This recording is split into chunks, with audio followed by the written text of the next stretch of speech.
Greetings, viewers. This is King H from Southern Cameroon and Bazonia. Welcome to my platform. This is a Pan African platform. Please like, share, and subscribe. The discussion of today has to do with the Somalian president calling for elections after an unrest in the capital of Somalia. But before I continue with this discussion, I would like to say that this platform discusses geopolitical issues around the world, and especially around Africa. As you know, Somalia is a nation in East Africa or the Horn of Africa. Somalia President Mohamed Abdullahi Mohamed called for election on Wednesday and agreed not to extend in his presidential term by 2 years. Mohamed had signed a law extending his mandate by 2 years, provoking political violence in the capital. You see, there's something that really troubles me. If they had had the election, right, the chances that he could have a possible 4 years, as 4 more years as a president, if he win the election. If he doesn't win the election, then he will just do his 4 years and it's over, and he'll have to move on. But with this election that they're now having, if he wins the election, he gets 4 years as the president, and all those who have opposed the 2 years will not have to work with him. And I think it was kind of a smart decision for the president of Somalia to just have 2 years, since they couldn't have an election based on the fact that they had a miscommunication or misunderstanding between two other states in Somalia, and the fact that they have Al Shabaab in the country that they are fighting, and with the COVID-19, the president decided to sign in to an extension. But now, because of that signing of 2 year extension, they had an unrest in the capital, and there were there were military of different clans shooting in the capital. Now the president have decided to, you know, have the election. And when they have the election, what if he wins the election? Instead of 2 years that he wanted, he would not have 4 years, 2 more years within the 2 years that he was asking. So what will those who are opposing the leader do if he successfully wins 4 years? He might not win it, but what if he does? Because 2 years and 4 years is a big difference. 2 years, you have a chance for another president to take over. 4 years, he has done 4 years again already, and then now if he wins, he does another 4 years. I just think that the 2 year was a smarter decision. But then again, the opposition leaders didn't like that. There were two states in Somalia that were formally aligned with the president, but they decided to call for cancellation of the term extension and resume talks of national election. So, in other words, two states, I think it's called Galmardong and Hishabel. These two states first aligned with the president of having the extension of 2 years, but later decided to cancel the extension and and decided to put back the election. This election, which could give him a possible 4 years instead of the two that he was asking for. Either way, we should see what happens. Who wins the election? Only time will tell. If he lost the election, then the 2 years that he was trying to will be meaningless. If he wins the election, then he will now have 2 more years on top of the 2 years he was asking, which will be 4 years. So residents began fleeing their homes on Tuesday, fearing more clashes over um, Mohammed's move.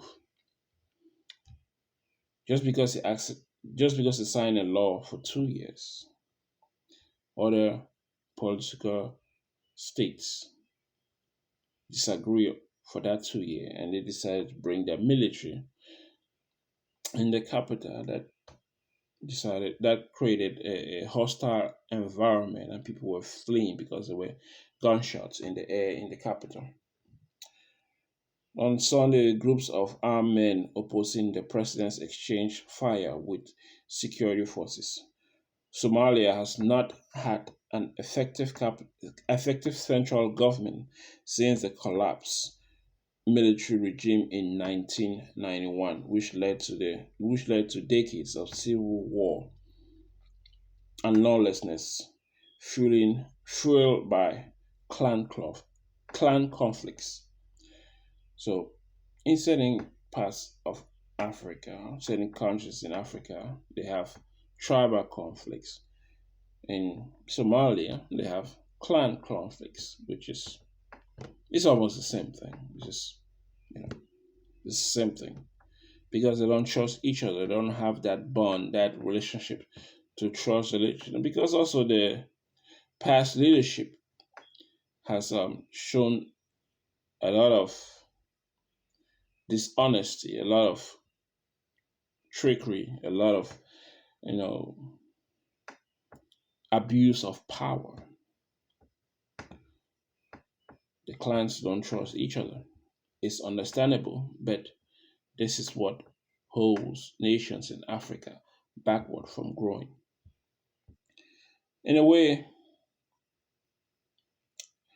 it's good and bad because since each state and and within the clans have some type of autonomy or semi-autonomy over themselves, they have the opportunity to oppose the central government if they find something not to be right or if they find something not to be well with the government. They have the right to speak up and into the point to the point as even bringing military because each clan have their own military. So 2 years, two leaders of Puntland and Jobala, two of the Somalian states, um, out of the five semi-autonomous states, failed to agree in law to conduct the election. And these two states, which is pronounced Puntland, I think, and Jubaland, disagree with the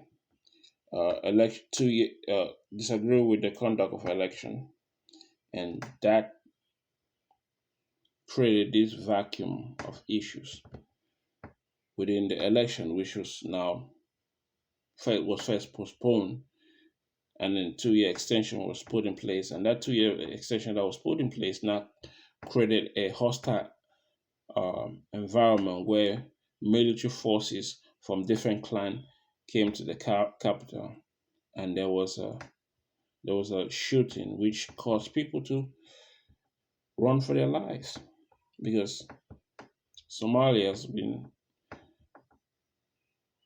very hostile in a way since 1991 with the military regime, which brought decades of civil war between clans.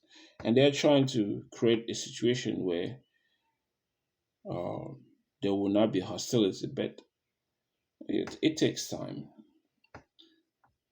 With time and effort, eventually they will outgrow the infighting within themselves. But it takes time. And the fact that each state has some type of autonomy is actually a good thing because it gives them the leverage to challenge what the central government is doing. If what the central government is doing is not right, or it's not right, or you know, yeah, it's not right for the people, and they can challenge it because they have some kind of autonomy. Unlike Cameroon, or French Cameroon to be particular, that has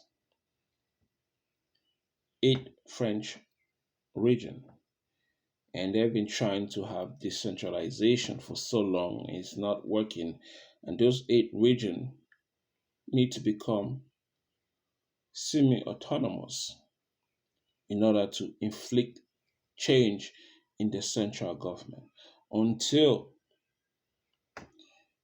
littoral, east, north, south, far north, west region of Cameroon understand that they have to take their control based on their region in order to control the center, in order to control the central government of Cameroon. Nothing will change. Power understands power. And if you don't have power to counteract power, to create a balance between imbalances from the central government, like the case in Somaliland, because there's an imbalance within the central government, the other states objected to that imbalance that created the hostile environment between the clans of some of the states in Somalia with the central government, which is why they had the gunshots, which is why people were fleeing. Cameroon needs to understand, and French Cameroon in general, because Southern Cameroon has taken the destiny in their hands. They have decided to act on their own destiny. But French Cameroon will learn to understand that if they want to inflict change in French Cameroon, the regions, the 8 French regions, will have to create a semi-autonomous region. That is a region like east or north or south or far north will have to take control over that region, and impose their power on the central government, which is Yaoundé, and which is found in center. That's what needs to change, and that's what I'm looking forward in Cameroon, when the people will understand that they have to control their region in order to help control um, Yaoundé, because Yaoundé is just abusing the other region because they think they have the power to control those. We've been talking of decolonization. I mean, decentralization. Decentralization was to make the regions of Cameroon to have the influence, to have the control, to have the power to shape how things are done in each region. But that Cameroon hasn't gone there to that part until the region understand that they have to take their autonomy and force it down on the central. When they do that, because it's because of the tyranny in 1991, the military tyranny that created Somalia to be, fighting among themselves within the clan, because leaders go there and want to stay for so long and do whatever with impunity, and nobody checks them, which is why, you see this hostility with the central government, because the other states don't want the central government to have so much power to over control the other states, which is why they have semi-autonomous states. So French Cameroon regions will have to force the central government to have power within their own region. The governors in Cameroon don't have that much power. They have power, but they don't have that much power because their power comes from the Yaoundé, comes from the president. They can't do anything without the approval of the president. So in order for them to do anything, the Yaoundé has to approve it. But if they become semi-autonomous, then they can make decision based on their region, which is what is happening in Somalia. If you think about it and connect it, you see this is what is being played. It's similar, it's connected. And this is happening in Somalia, it happens in many other countries in Africa.